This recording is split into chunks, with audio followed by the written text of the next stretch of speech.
You are now plugged into the Social Plug Podcast. What's going on, everybody? I am Johnny Martinez, and you are plugged into the Social Plug Podcast, where we connect you to level up and where we discuss ordinary people doing extraordinary things. We are always powered by Social Plug Media, and we are in Collab Space Studios today in beautiful and historic downtown New Braunfels, just about 30 seconds away from Bootleggers and the Oyster Bar. And I'm here with my sidekick today, my man, my right-hand man, Jay Rock. What's going on? What's up, Johnny? You doing all right, man? I'm in a good mood today, man. I'm seem jovial. like you're in a great mood today. I had a great lunch. I've had great conversation with our guests. So before we introduce them, I had a great conversation with them.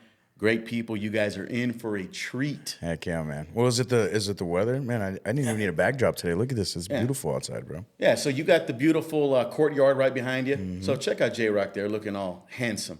It's rare I call another man handsome, but J-Rock, you're my guy, man. And I'm in a good mood. There you go, yeah, and he's in a good mood. So you got the beautifully hedged, trimmed hedges behind you, and it's nice. It's not raining, and it's about 95 degrees out Feels there. good, yeah. Yep. Beautiful day, man. Yep. Let's get after it. And in New Braunfels, the summer's kind of ending, so we got to get our butts into the river, if you haven't already, man. Or to Slitterbahn. Mm-hmm. So my special guests, man, these guys are pillars in the community, and they're a power couple. They are established. One of them, the man I'm gonna introduce here in a minute. Okay. He's a retired vascular surgeon. Surgeon. The first time we have a surgeon on the show. First time we've had a surgeon, and I want to pick his brain on the vascular system and veins and arteries and all that kind of stuff, and how people like me who've had previous cholesterol concerns and high blood pressure, how we can kind of negate that, right? But that's not the main premise we're going to talk about. He has a bunch of things going on that he's done in his past, right? And I think that's what we love about the show, though. We get to bring people on about what they do, but also more about themselves as well. So that's what's great about the podcast as well, too. So we're storytellers, J-Rock. So we allow these people to tell their story where people can get to know them and know the story behind the entity. So he's not only a retired vascular surgeon, he's a UT fan. So he loves everything UT. And we're not talking about University of Tennessee, we're talking about University of Texas. Fight. Correct. All right. Yeah. Matthew McConaughey and Vince Young and all those guys. Cedric Benson, Ricky Williams. Vince Young. There's who's the new guy? Xavier Worthy. Yeah. The jury's still out how he's going to be in the NFL. And he's also a great friend to have, what I've noticed, all right? So we talked about it, good conversation already pregame. He's a great friend. And his name is Danny Tamez, Tameaz.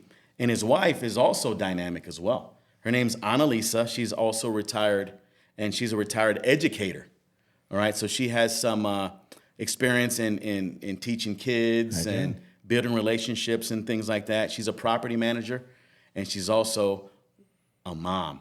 So a mom. The hardest job of them all, right? That's what I was going to say. The hardest job of them all. I want to emphasize a mom. That is a thankless job sometimes, and as a dad as well, right? As a parent. So we'll get into the weeds on how parenting has changed from when you guys were growing up or when you guys were kids or when you guys were younger parents and whatnot. So they are the owners and founders of Gruene Estate, the original Gruene Family Farm. And that's located here in New Braunfels, specifically in the Gruene Historic District. So I personally have been there several times. It's a dynamic venue, great venue. So you can have a wedding there, you can have a party, you can have a networking mixer, you can have anything that your heart desires. They got some bars there. They have a lot of land. They have a chapel, and they got some longhorns, and they got some horses. I wonder where they got that from. Yeah, so they got about 17 acres of land. Longhorn fans. And it is an awesome place. Without further ado, these two people right here. Thank you, Johnny. Danny and Anna Lisa. Thank you. What is going on? Thank you for coming out. You could be anywhere in the world, but you're here with us today, right? So your manager reached out to me a couple of weeks ago and said, hey, I got a couple that is, they're owners and founders of the Gruene Estate, and they have a dynamic story. So I was all ears. I was like, let's do this. Because the premise of the show is ordinary people doing extraordinary things. And my friends, you have done extraordinary things, and you're going to continue to do so. So, Danny, how are you? Fine. Yeah, Great to be here. man. So I want to get deep in the weeds on your journey as a surgeon, and you're doing well as well. I mean, you're married to this guy, I know. and you're married to this gal. I'm very right. blessed. So we were talking a little bit. You guys make a very great couple. You feed off each other. You support each other. And what is the secret to your success in marriage? Well, first of all, we love each other. And I think just be honest and communicate. I think those are the two main Yeah. things, I believe. And he gave me a lot of confidence. I was a widow when we married. And after I finished teaching, then we bought houses and remodeled them. And I learned a lot doing that. And I would have never had the confidence to do that if it weren't for him. Confidence is the key in so many avenues in life and in business and in relationships, as a teacher, as a surgeon. Sometimes people have the confidence, but they don't have enough to go over the top with taking risks and things like that. And we talked about that. We just scratched the surface before the show. So how important is confidence as a mom, as a widow, trusting and confiding in somebody like Danny, who, and I don't want to tell your story for you. I know the story, but how important is that? Because you were a widow and you met this young man, right? Right? And how hard was it to trust somebody after being, because you were married before for how long? I was married for 20 years. 20 To a years. wonderful man. He was an attorney here in New Braunfels with Reagan Burris, Dirksen Limon, and Blunzer. So my name was Blunzer. And once he became ill with cancer, I pretty much took over handling everything for about 3 years, nursing him through that till he passed away in 94. And really never thought I would marry again because I didn't think I would find anybody that I could love like I loved him. And then he came along, and I'd had some other dates, but when I was with him, and we kind of had a history because we were in high school together, I knew he was special. So and You knew he's- right off the bat. I knew that night off the bat. Our first date was at Worst Fest, Okay. and No, you're fine. You're fine. I just Okay. want to turn that over. And yeah, we danced, and people were staring at us. They knew, I'd been here a long time. It was widowed, and that was when the town was a little smaller. Right. So they were curious who this was. That's Prince Charming right He's there. a stranger. Prince Charming. And anyway, we were together for 3.5 years. We waited 3.5 years to marry until most of our kids were in college. We had a few left in high school. And we've been together 30 years, and it's amazing. It's gone so fast. Danny, And you swept her off her feet. He did. Well, when I saw her, I said, I need to sweep her off her feet. But, the Lord, all good things come from above, and he just opened the door for Anna Lisa and I to meet. And from the very first night, we just have complimented each other. And that's where some of this confidence has come, was built between our relationship. And it just, we just blended and We both had some sadness. Right. And we could talk about that. Right. A lot. Because on this show, we can be vulnerable, Right. right? Yes. We're as vulnerable as we want to be, Right. all right? Yeah. So you're widowed, and this is 94, Right. and you were recently divorced. I was divorced. So there were some serious wounds. Right. Yeah. And so you told me you met on a blind date. Right. How did that work out? Well, I had a friend, Dr. Lottie Rader, who was a practicing orthopedic surgeon here in New Braunfels, and we had gone to medical school together and played rugby together. In fact, we were on the state championship team. That's a tough sport to play. 1976. Yeah, I can't believe looking back. But it's changed. Everybody's gotten bigger and faster now. So. But his wife, Ray Ann Rader, we were good friends, and she's the one that called and said, "Do you?" She knew I was divorced, and she knew Anna Lisa She was my neighbor. Okay. neighbor. And Okay. she said, "Would you like to go out with Anna Lisa?" Her maiden name was Beery, and of course everybody knew who Anna Lisa was because she was a high school cheerleader. So She was popular. Yeah, very popular. Everybody loved her. She was sweet. Everybody loved her Were in you high school. popular? Yes. No. That's a long story. I had come. I didn't come. I went to parochial school till eighth Okay. grade. So Okay. making the transition to ninth grade public school, I didn't know a lot of people, and you go from a class of 100 to 845. So You kind of get lost in the you mix a get little lost in the shuffle. And anyway, there were some insecurities. I should have been in the year behind. I think my mother couldn't put up with me and got me to start school when I was 5 years old. So I was always a year younger than my classmates. So I guess where I'm going from there was just a lot of insecurities and things like that. And then, I think meeting Annalisa at that time, it just, for both of us, really, really helped. Yeah. So it was. So you were married. Both of you were married for 20 years to somebody else, right? And so the stars aligned. I know it was tragic, and it was bad to get divorced, but there's always a light at the end of the tunnel, right? And we talked before the show. You've kind of become soulmates, and you become so connected that you're like, this is it. This is who I'm supposed to be with. And nothing against your previous people you were married to, Right.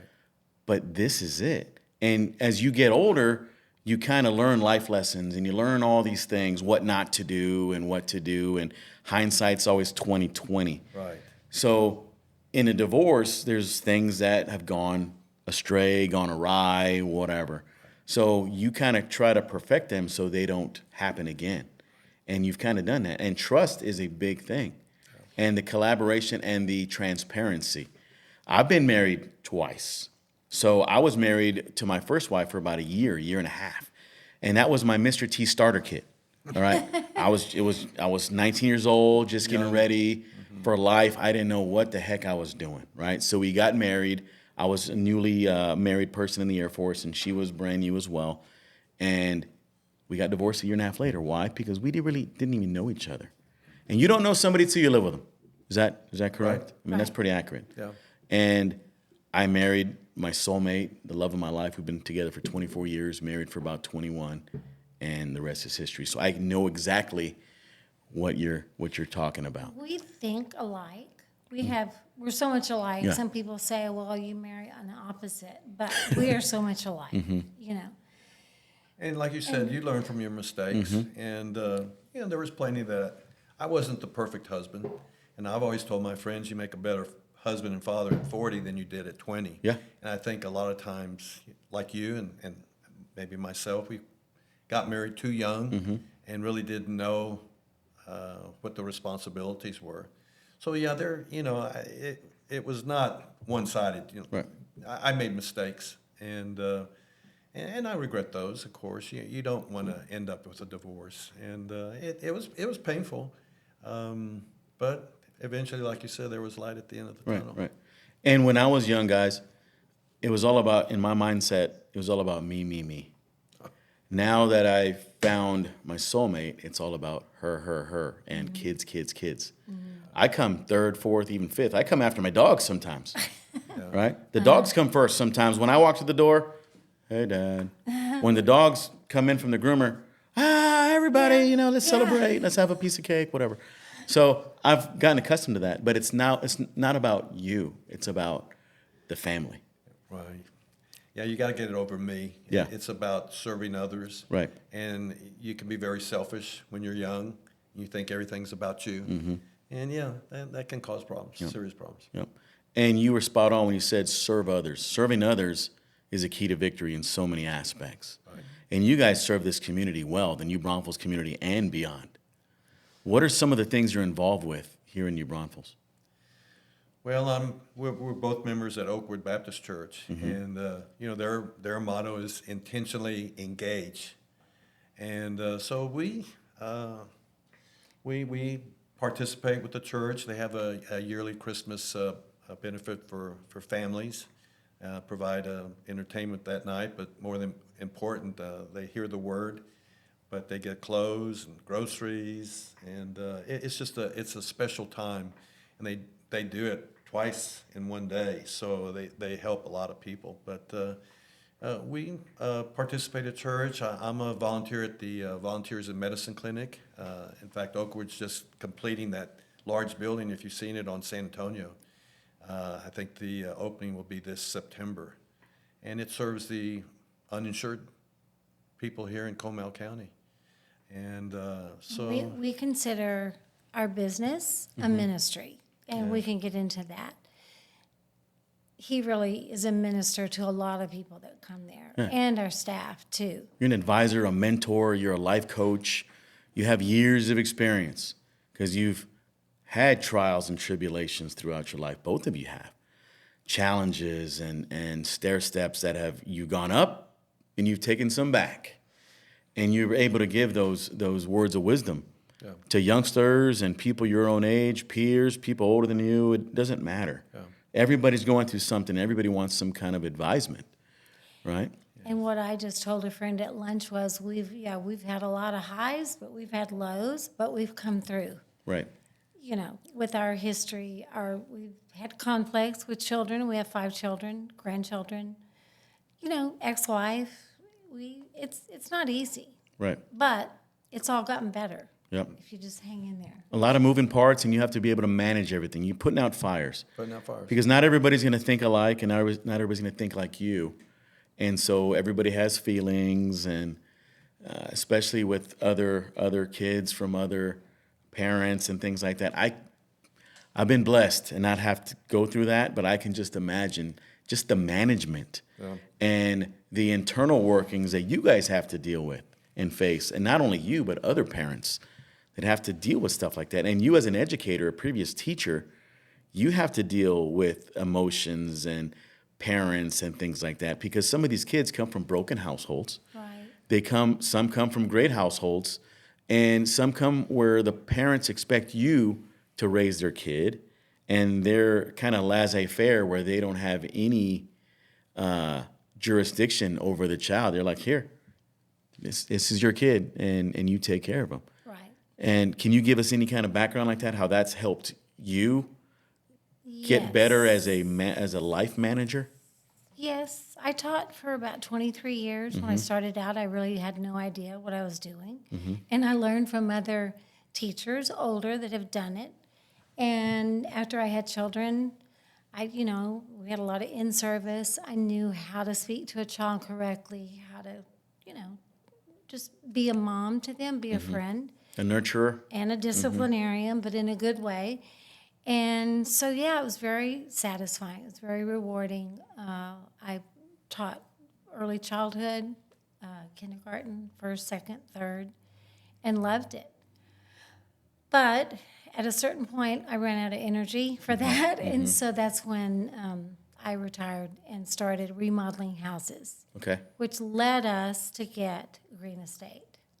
Before we get into Gruene Estate, because that's our meat and potatoes. That's what we're going to talk about. Okay. Let's get into the vascular surgeon realm here. So I'm vulnerable again, all right?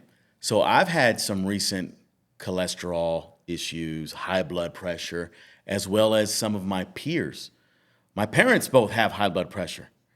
And for me, I think it was hereditary. And me eating Popeye's chicken and Burger King every night doesn't help out, right? So recently, I've gone through a life change where I've changed my diet. I've changed my alcohol intake. Never was an alcoholic, but I like to social drink because I go out a lot. And part of my business savvy and part of my business plan is to go out there and meet people and in a social setting. So I'm out there talking to people, and what do? Let me get a cocktail. Let me get a margarita. And you do it enough, and it starts taking over your body.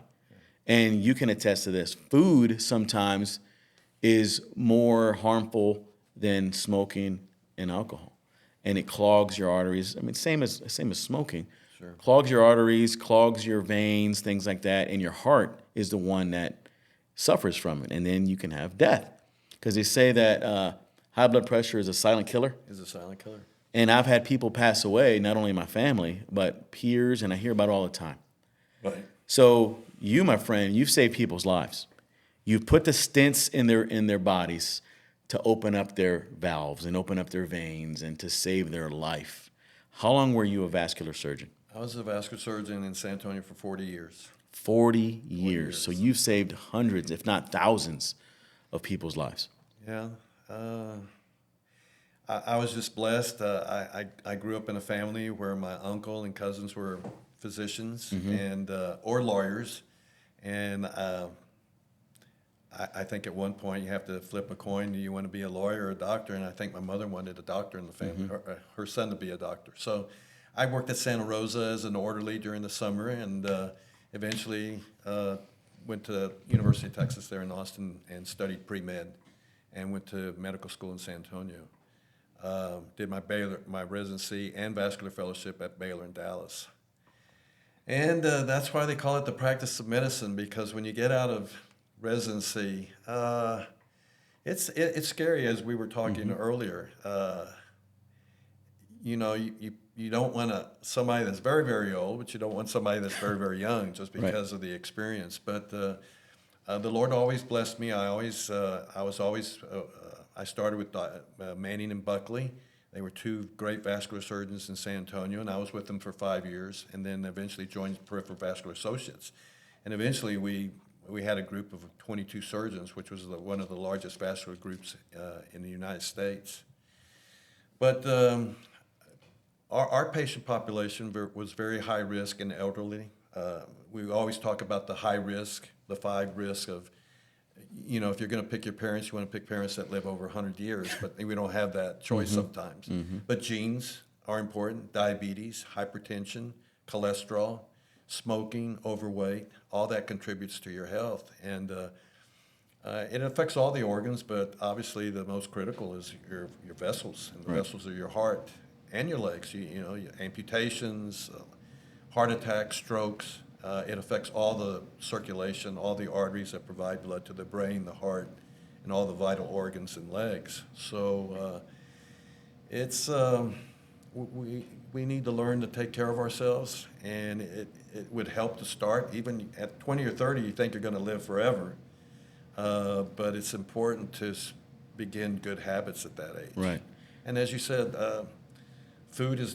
most of the food we eat, it's great, tastes good, but it's not good for us. Fried chicken, fatty foods, and sometimes we get so inundated with our schedules where I got to do everything fast, right? I have especially high speed people like some business owners or just people that are on the go constantly. Right. What do? You got 10 minutes to eat, so you go into Burger King, you go into McDonald's, you go into all these places. Not to knock those guys, but fast food isn't great food for your body.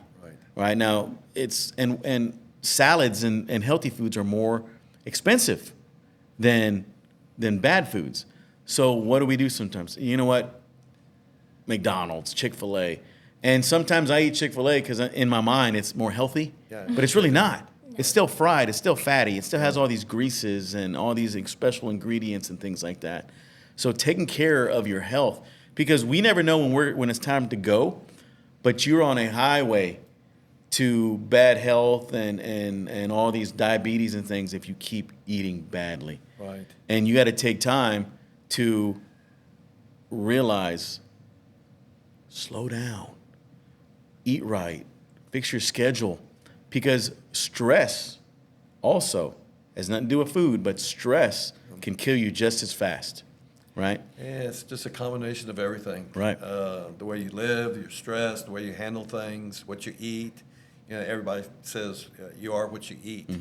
And recently I've heard, especially on television, people going to Europe for the Olympics and things like that. You can eat things in Europe and you don't feel as bad as you do when you eat the same thing in America, and it's because of all the different way they process or pasteurize the food.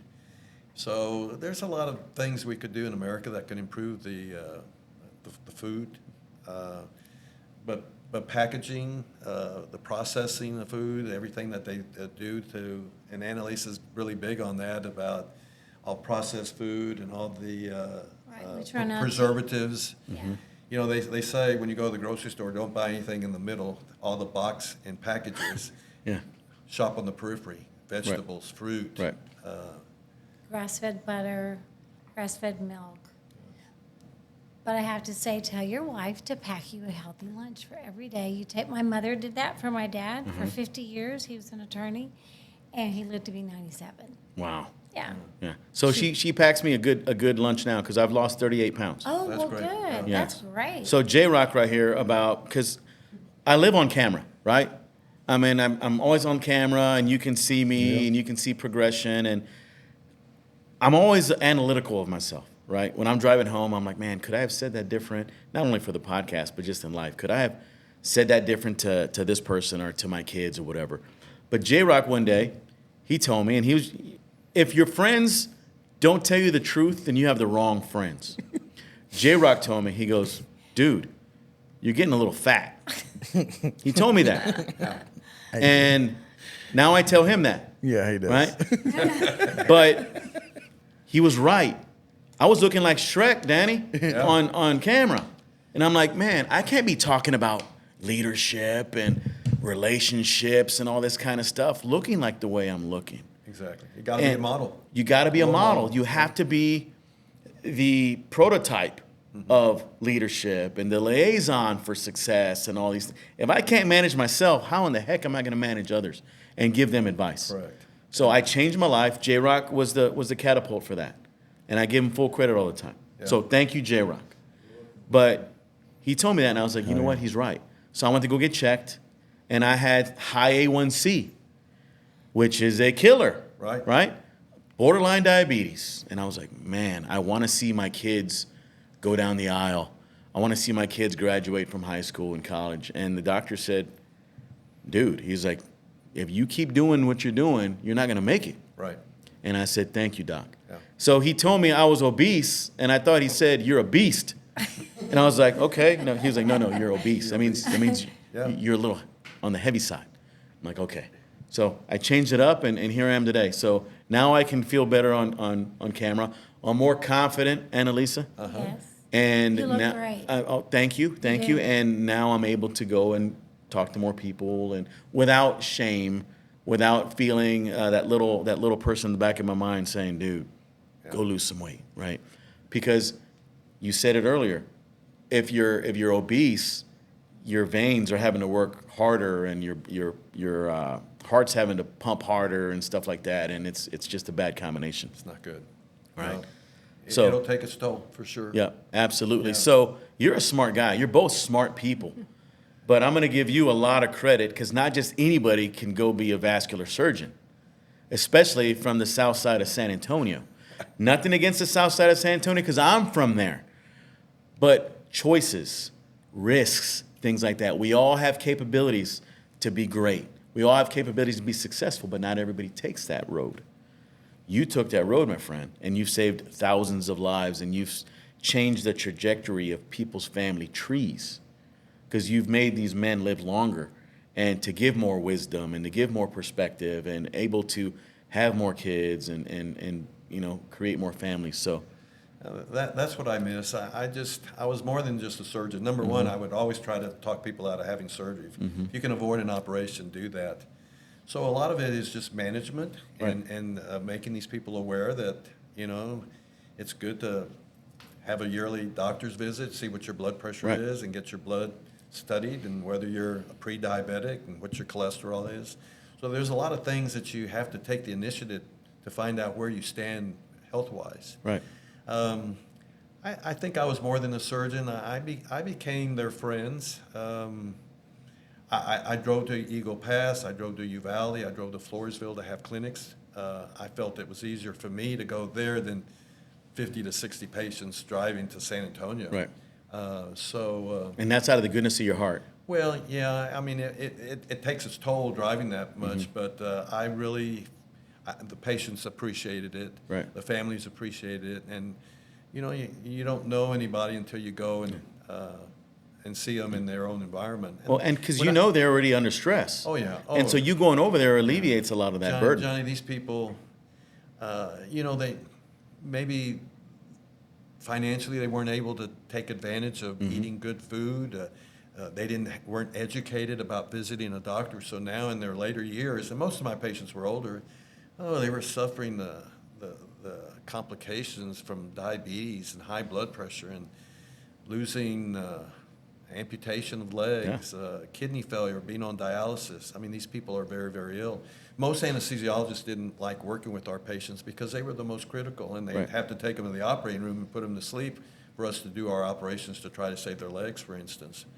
So, it was good getting to know these people, and then, you start following them year after year. After 40 years, you start seeing some of their children, and so I miss that aspect of medicine. Yeah, I know growing up, because you said it earlier, we grew up poor, so we didn't have the resources to eat healthy and eat all these great foods and vegetables. What do we eat? Fideo, menudo, tortillas, all Beans, homemade stuff. Carbohydrates, a lot. Yes, a lot of that. And that's what the Mexican Americans, or Mexicans, eat. Right. And I didn't know any better, so we were just eating this stuff, like beans and all this. Yeah, and rice. it wasn't good for you. No, it's not. And that's why you see a lot of people in these areas in San Antonio and beyond, especially the Hispanic area, where they're obese.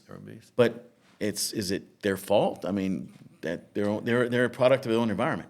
Yeah, I think we have failed educating our people here, especially, like you just said, it's people can't help it. They financially, and they don't have the ways and means to eat a proper diet. And they're just not educated. And we need to start at an early age. So, do you blame the government or the schools? I don't know. It's a complicated issue, problem. Because fideo costs less than $1. Oh, yeah. Ramen noodles cost, what, 30 cents? Yeah. I remember when ramen noodles cost like 5 cents. But it's just easier to eat that bologna and these bad foods. But anyway, I can go on and on and on about that topic. But let's talk about the reason why we're here today. Gruene Estate. You guys are the proud owners of this facility. Like I said earlier, I've had the privilege and honor of going over there as a business owner because I'm in the wedding industry. I own a photo booth business, and I've gone over there several times in the summer and in the winter. It's an open air concept, and you got the longhorns, and you got the big fields, and you got the great staff, and it's very welcoming. So this is more than just a wedding venue. It's a event venue for anybody to come in and rent and just have a good time. Brides can stay there on the campus and stay overnight, put on their makeup, and have a little party the night before to get ready for the next day. So how did that come into fruition? Did it just fall in your lap, or did you guys do some research, or how did this happen, come into fruition where you guys are the owners of Gruene Estate? Well, I think one day I called Anna Lisa. I said, "Where are you?" She said, "Well, I'm looking at a house." Okay. I said, "Where?" I said, "Well, on Rock Street." And she was with her daughter-in-law, Ann. And it's a house that I drove by on Rock Street, and I think there was a for sale sign there, and I just never really thought about it. So I said, "Well, I'll drop by." So I went and visited, and I found out the house was built in 1856. And just the house, and it was on a half an acre. And I came out the back door, and I looked over on the side, and there was a little cottage there. I said, "Well, who lives there?" And they said, "Well, no, it goes with the house." And there's some history behind that, but I saw these massive oak trees. And I've been told that they are some of the oldest and largest in New Braunfels. So I said that day, we've got to invest in this. We got to buy this house. I just fell in love with it. And I think we borrowed some money at that time I don't know if you're supposed to do that, but we borrowed money to buy the house. And it just started from there. We had it as an overnight rental, and people started coming for the weekend or weeks, and we got to know people from Michigan and all over the country that would come at their first day for 3 days, and eventually a week, a month, and to this day, we for instance, the Purdy's from Michigan, we're good friends, and we see them every year when they come back to New Braunfels. So. Well, then we acquired the land around us and built our home next door. And on this other land that we acquired from Bobby Warnicki, who was grew up in New Braunfels, that gave us 17 acres.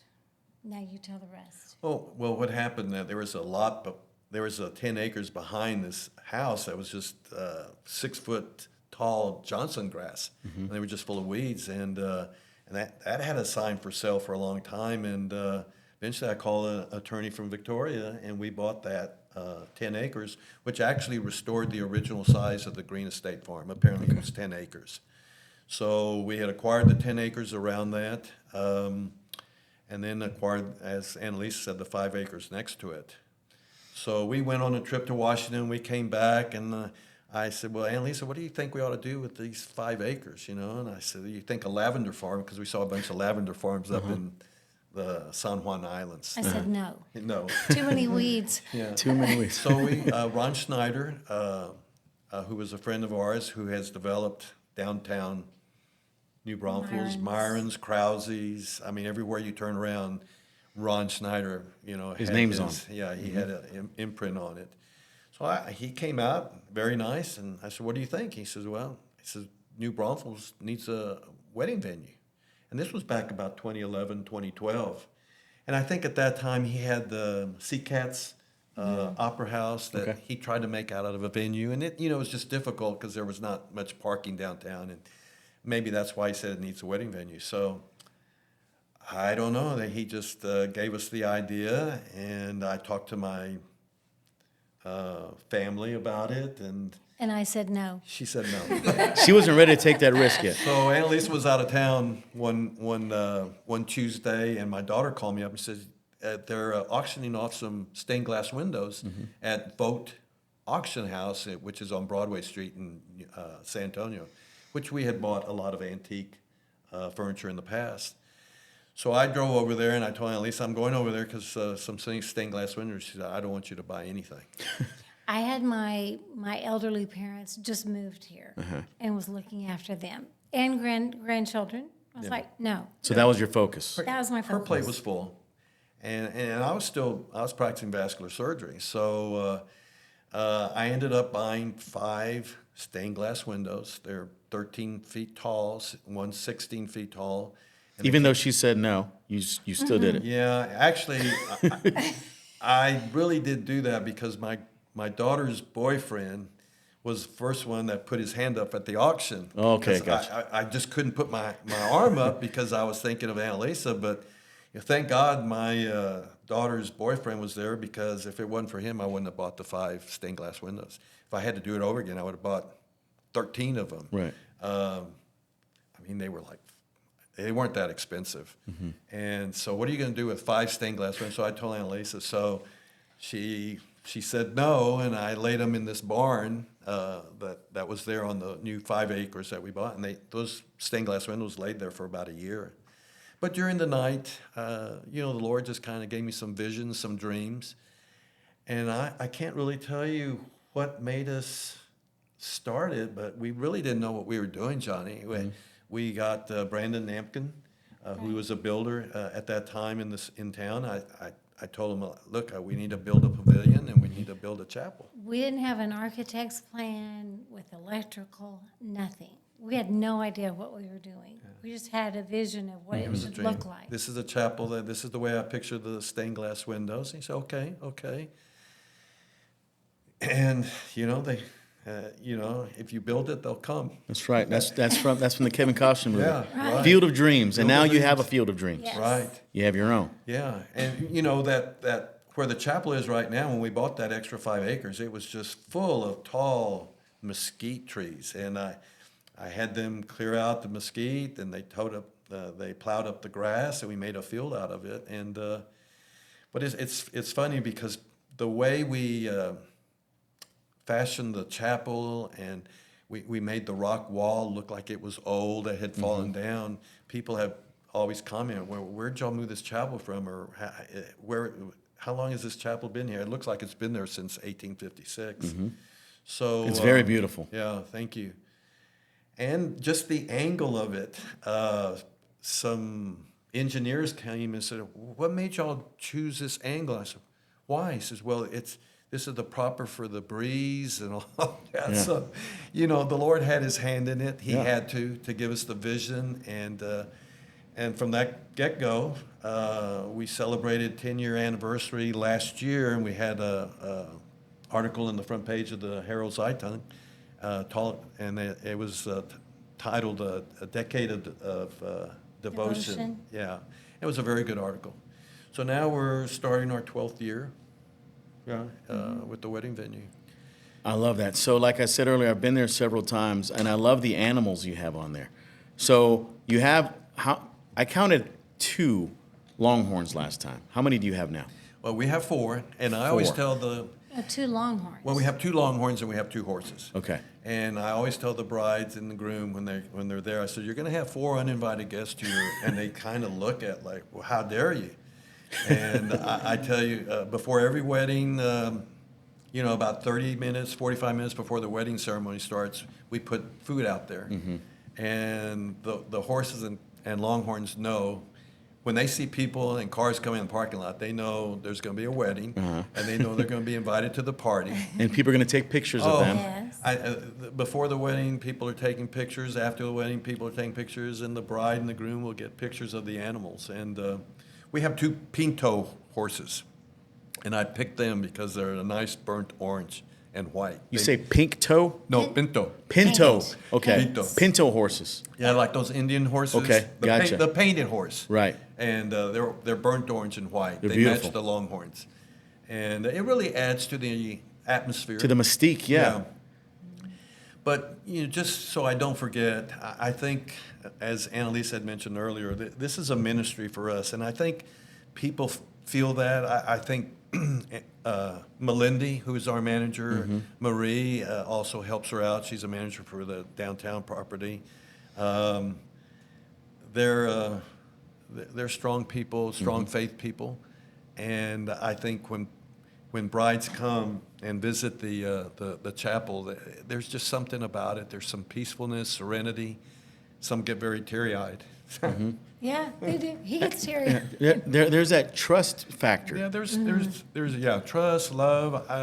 I don't know, but Melindy is a big part of that. She's been a big reason that we book as many weddings as we do. Oh yeah, she's. And so it's- if you look at our reviews, 5-star reviews, and they all mention Melindy, how she guided them through the whole process. She's very articulate, and she makes them feel at ease. Yes. And she probably tells them in detail everything that's going to happen and how everything's laid out. Well, and she really helps them out saving a lot of money because, as you know, there's a lot of cost to having a wedding, and some of them have their priorities wrong. And Melinda says, "Wait a minute, just hold off on that. Let's do these things first." And so she really is able to help the brides get through this process. Danny, I know that firsthand how expensive this is. I just had a 15th birthday or quinceañera for my daughter last month. Holy cow. That's like a wedding. From vendors to security to the venue to, I mean, everything. The planner. But my planner was one of the best in the business, by the way. Made everything at ease, kind of like your staff. Yeah. Puts it all in perspective, puts everybody at ease, and it makes everybody feel better about the decision to go to Gruene Estate. Right. Well, as we mentioned before we came on air, it takes a village. We have Melinda and Marie, and we have Mario and Brandon, and those are really the 4 full-time employees that we have. But we wouldn't be able to do it without the wedding coordinators. And there's 4 or 5 of them. And then we have concierges, maybe up to 10 of them that all contribute to the day of the wedding to try to make it as smooth as possible. You can't do this alone. It's impossible. No. Because if you guys went up there and tried to do everything, you're gonna they'll be like, You'd be burned out. be burned out, and sometimes businesses or business owners say, you know what, I'm done with this. It's too much. It's too overwhelming, because they don't have the right people on their team to help them, and you'll help each other. Yeah, Annalisa and I haven't really been involved day to day. I just wanted to be like the Italian owner of the restaurant, come around and talk to the bride and the groom, and talk to the parents. Is everything okay and all that? Other than that, our staff is always taking care of everything. And now the one thing that we did do for all the 10 years, I know Annalisa used to work from the sunrise to sunset. She wants everything to look good. She doesn't like weeds. So she was always out there working on the landscape. I'd come home from working, and we'd work till sunset. you know, with all the flowers and the pots. And it took us 10 years to learn what was deer-proof, drought-proof, freeze-proof, winter-proof, because, I mean, there were times we were covering plants when it was snowing at midnight, and because we wanted everything to look good. Right. And Anna Lisa always made sure that everything looked good on the outside. And if you visit the house, it's just beautiful inside, and it's all because of Anna Lisa. So I've been there many times, like I said, and I know when you first come in, there is a house. That's not the one you live in. No. There's another one. There's another house. in the back, right? Or where's it located? On the side. It's on the side? Yeah, and that house was built in 1856 by The original Ernst- one, Yeah, right? the original one. Ernst and Antoinette Gruene. Okay. They came over from Germany in 1845. They landed in Galveston. It took about a year to get to New Braunfels. I think they intended to go to Fredericksburg, but Ernst Gruene got sick with cholera. So is this Gruene? Is that why it's the historic district is Gruene. green? Yeah. So that is the original This house is the original house, Ernst and of the Antoinette Gruene family. Yeah. It and- was originally just 2 cabins with the dog run, and then it's been added on to Yeah. over the years. But that was the built in house. 1856. It's like and, 170 years ago. Exactly. And in fact, I don't know why it ended up, but they actually, before the house was built, they built this massive barn made out of sticks. And that's where they originally lived, and they stored things in there. Now, eventually, after the Greenes left, it became the Welch Dairy. And I don't know why eventually that barn that the Greenes originally lived in before they built the house, that barn was moved to the conservation Okay. over there by Churchill School, and it's called the Welch Barn, and I guess that's attributed to the Welch Dairy. But it was actually built before the Welch Dairy. So there was a lot of history there. Yeah. Absolutely. Yeah. Well, and the Civil War soldiers camped out across the street. We read that in books about it. Lots of trees, that's where they camped out. I think he owned the whole street in the beginning. Yeah. You guys have any ghosts? No, I Because haven't. there's a lot of ghosts around here, like at, Well, I know they have a little thing. You walk through town. yes, that's the Yeah. historic ghost tour. They do a great job, by the way. Well, I haven't seen anything or heard anything. No. Down San Antonio Street, you got the Phoenix that has ghosts, Oh, and you really? got Really? Callahan's might have some ghosts. That might and- be related to all the shootings in the saloon or something. yeah. Heck, we might have some ghosts here in Collapse Space Studios. Who knows? Yeah, Yeah. you don't know. But yeah, so Civil War soldiers and all. I mean, that's Yeah. just incredible history there. Yeah, but the more important, their 3 children. I guess before they came from Germany, he was going to bring a lady decided not to come, so he looked for a real strong lady, and went through some kind of what do you call it, where they find brides, and he got Antoinette Klepper, who was a real broad, strong woman. One that can Knew that was going to be good. plow the fields and Yeah, stuff too. yeah. So they came together. They had 3 children, and their 3 children, Ernst Jr. and Henry, are the ones that built Gruene, Texas.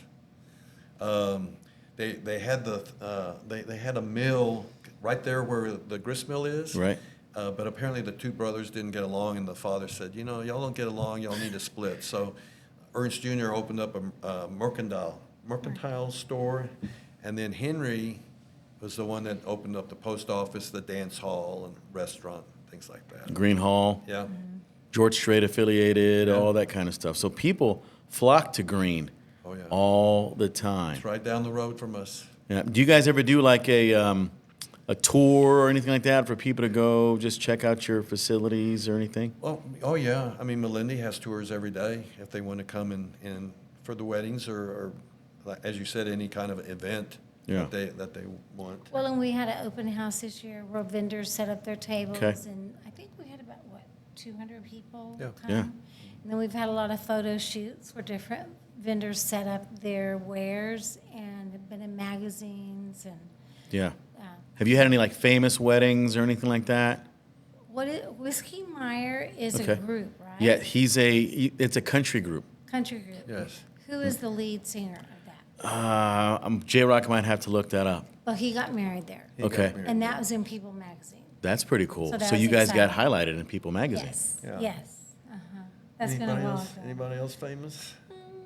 Not that I know of. Because there's some famous people living in New Braunfels now. Yeah. People are coming in New Braunfels not only in record numbers, but you got people moving to the Austin, San Antonio, New Braunfels corridor daily. We mentioned Joe Rogan Yeah. earlier. Cody Cannon, by the way. Cody Oh, that's what it Cannon. was. Cody Cannon, yeah. Yes. Okay, not Cody Canada, Cody Cannon. Cannon. Okay, yeah, That's pretty good, Justin. yeah. And we've had some very, Danny, it's like the Joe Rogan show. I got a guy here that Fact can check. do research.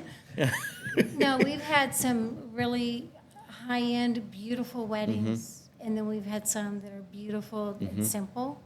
And that's what was kind of our intention, that people could come there and have an affordable wedding if they want to. Yeah. So we don't nickel dime people, and we have all the farm tables, farm chairs, the decor you need, lanterns. I love the setup there. Yeah, they don't have to You pay extra for it. So and it's like I said, it's an open concept. You got the stage there, and then you have all the tables. And what's cool is if you're on the stage looking out, you can see the chapel directly behind you. Right. Right. And you can see your longhorns and your pinto horses on the side there, and there's plenty of parking, and people just have a good time. And at night, when I was there, you had the little lightning bugs, and I mean, it was just cool. It was very rustic. Right. And that's why we have this backdrop here for you. Right. We have The the rustic fire backdrop. pit and the game area for horseshoes and And cornhole. Yeah. cornhole, and So- so it's a family. It is truly a family event there. Right. you know. And you've built a lot of relationships there with the guests and with people in general. We've And had a just lot. being business leaders here in New Braunfels, specifically Gruene, you guys are pillars in the community because you help people solve problems. And the problem they might have is, where do I get married at? Yeah. Holy cow, look, this is a beautiful venue here. Check. And you guys are doing it right. So it's been great having you on. So why should people choose you over any other venue? Well, number one, I think it's affordable. Number two, I think it's probably the most beautiful setting that you can have. Check, check. Yeah. Natural. It's Well, natural. Melinda- It's yeah. authentic. Melinda Yeah. and the staff are great. The hospitality's great. Yeah. I think over nearly 13 years or 12 years of, I can't tell you that we've had any real major complaints. I think everything has always gone well. That's You know, incredible.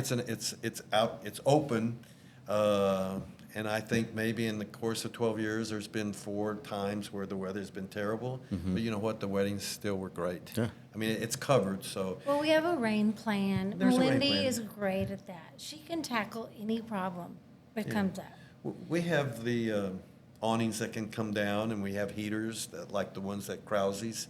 So cold is not a problem. During the summers, we don't have very many weddings during July, August, No. but we have a cooling system on the roof. We have You have the misters and everything. misters. We have big ass fans. And you know the Greens, I think, really built that house there because at night there's just always a nice breeze, a natural breeze that comes through there. So I think it's And the it's history. the history. Some Yeah. people, they Yeah. like the history. It's not for everybody, but there's a certain group of couples that really love it. Not for everybody, but it's for a lot of people. It's for a lot of people. Yeah. I'm proud of you guys. Well, thank you. Thank you. From being a widow and a divorcee to finding your soulmate on a blind date and changing people's lives as a surgeon and as an educator. And now you're giving back to the community in so many ways, including the Gruene Estate. So, I mean, how cool is that? Talk about a success story. You guys are definitely it. Well, Thank you. Johnny. So, where else can we find you besides here and at Gruene Estate? Can we find you on social media? I'll find us on social Yeah, media. can we find you on Yes. social media or Pinterest. Oh, you mean Gruene Estate? like Instagram or anything like that? Pinterest. And we have our website, info@Gruene Estate or grueneestate.com. Okay. Um, And that's We're in- GRUENE Yes. ESTATE yes, dot and we're com. in The Knot, the wedding magazine. We're on Wedding Wire. Wait, wait. I think that's probably the most we know of. Yeah, with a lot of reviews. With a lot of reviews, Yep. a lot of pictures. It's a beautiful place. It really Yep, is. yep. Now, Marie sent us over some great pictures that we're going to have throughout this podcast as well. Great. But it has a great facade. It's aesthetically appealing. Just the photos she sent over are very, very beautiful. So we want to make sure that we highlight that on this podcast.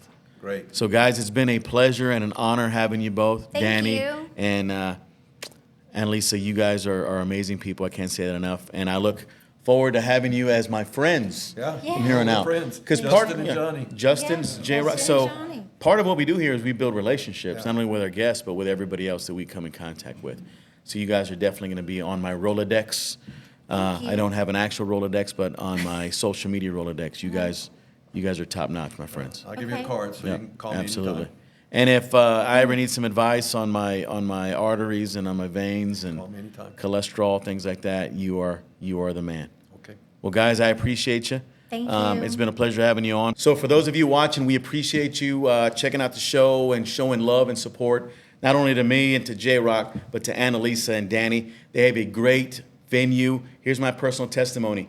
If you're looking for a wedding venue that has love, support, passion, and everything else, and has longhorns and has a chapel and an open-air concept, check out these guys, Gruene Estate. You can find them at grueneestate.com.